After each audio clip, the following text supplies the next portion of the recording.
At ito'y utos ng iyong hari. Hindi! Hindi ako sasayaw at hindi mo ako mauutusan! Tumututol ka? Kapag inutos ng hari ng mutiga na ikaw ay sumayaw, ay gagawin mo ito sa ayaw mo at sa gusto mo. Narito, at tutulutan tayo ng natatayang sayaw ng aking pamangkin si Salome. At tingin mo ay tumutol?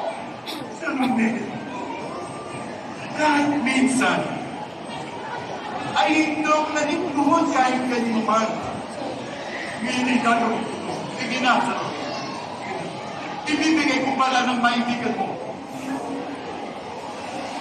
Ang mainigan mo? Ibibigay mo? Oo, Salome. Ito'y pangako mo. Mag-ikahagi mo ng kaya. Kayo'y ipangako mo sa lahat ng galing mo. Totoo. Totoo, Salome. Saksak ko ang aking buhay. Ang aking corona. At ang gobernador ng Manila.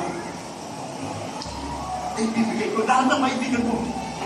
Kahit ang kapangkin na, naglibre na, at magkaganap ako noon. Ay marunong dito sa kanyang trono.